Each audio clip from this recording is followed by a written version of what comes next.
Today I'm going to explain why blood sugar readings on your devices that you're supposed to trust with your life are probably wrong. And more importantly, how you can get a more accurate number. My name's Trevor. I've had type 1 diabetes for 42 years and simply want to share things I picked up along the way. So let's get back to this. You see this number on your screen and you trust it. It basically dictates your next meal, your insulin dose, and your entire day. But have you ever gotten that feeling that the reading's just off? Your CGM shows a perfect 110 or 6.1 millimole, but you feel the unmistakable shakiness of a low blood sugar. Or you double check with a finger stick and it's 30 points or 1.6 millimoles different. Suddenly you're trapped between these two numbers. Which one do you trust? The truth is that the number is an estimate. I know, shocking, right? And the standards for these devices allow for a surprising and frankly dangerous margin of error that most of us are never told about. So let's get into why your numbers vary so much.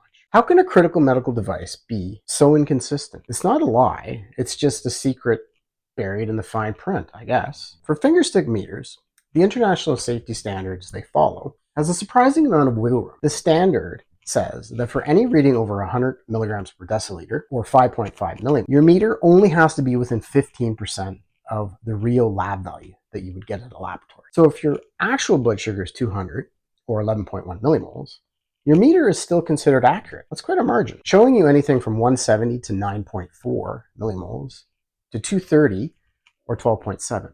That's a 60-point difference or blind spot. How can you calculate a correction dose with that kind of uncertainty? It gets worse for low blood sugar. For any reading under 100 or 5.5, the rule is a flat plus or minus 15 points. So if your true blood sugar is a dangerous 70 or 3.8, your meter is allowed to show 85. Or 4.7, making you think you're fine, or 55, which is 3 millimoles for me in Canada, causing you to overeat and have a huge spike in blood sugar later. This isn't a glitch, it's just the accepted margin of error. And your CGM, that has its own story. So let's talk about this variance, this dilemma, living with uncertainty basically. This is where the daily mental gymnastics begin.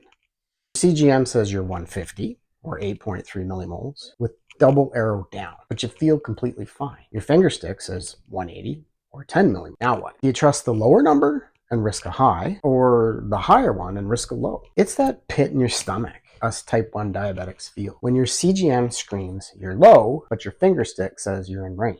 Frustrating. It's second guessing everything you do, when the real problem is a disconnect between the two devices you're supposed to trust. The reason they rarely match is simple. They measure two different things. Your finger stick, which is typically the gold standard, a little bit more accurate, tests glucose directly in your blood. The CGM, continuous glucose monitor, measures it in the fluid between your cells, which is called interstitial fluid. So think of blood as the express train. It always gets the information first. The fluid your CGM reads, the interstitial fluid, is the local train, or bus, running about 5 to 15 minutes behind. So when your blood sugar is changing fast, that lag creates a huge gap between the two numbers. It's why you often feel a low before your CGM even warned you. This gap is even more pronounced in two specific situations. First, during the first 24 hours of a new sensor, when you put a new CGM sensor in. This is a break-in period for the device, and it's basically still getting settled into your body, some inflammation, and the readings can be particularly unreliable. Second,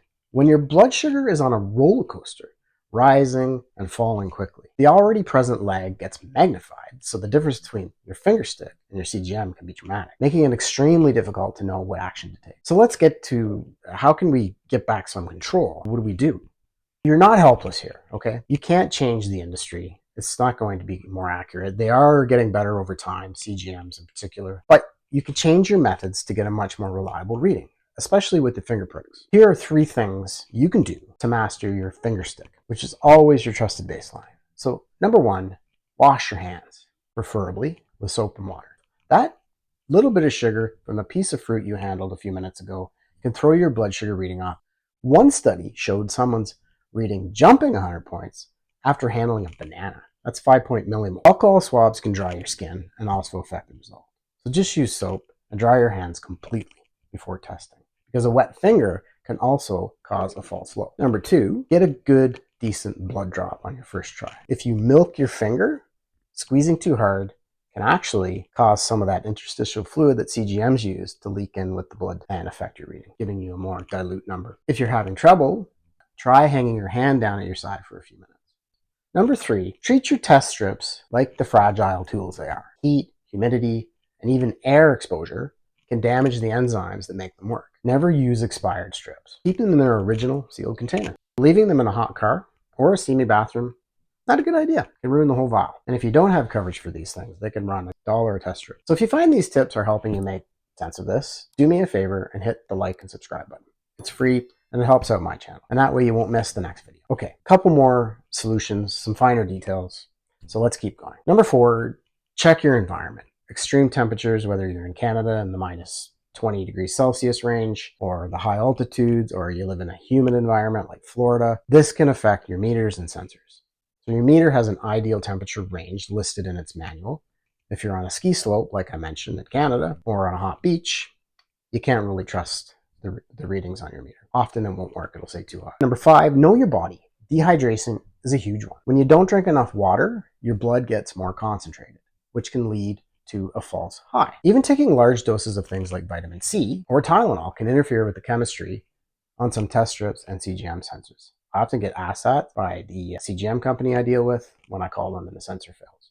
Number 6, know your gear and remember the golden rule. If you have an older meter, make sure it's coded correctly. Most of the time, this isn't even an issue. So I added this just in case somebody's using an older meter. To be sure, take your glucometer and test it when you get your lab work done at the lab and compare it to the lab result. That's a good way to calibrate your system. And for your CGM, the rule is simple. When in doubt, stick it out. I know it's kind of cheesy. The CGM is for trends, for in the moment critical decisions, especially if you're feeling low or you're feeling high. A proper finger stick is the gold standard. I do get frustrated with the inaccurate readings, but blood glucose meters and CGMs have changed my life completely. I remember the first meters when I was a kid, using them, trying to figure out why I felt a certain way, double checking my low feelings, using them to figure out what type of exercise to do, has completely changed my diabetes journey for the better. So what's the most frustrating experience you've had with your meter or CGM? Let me know in the comments. I read every single one. Thanks for watching and check out this video here.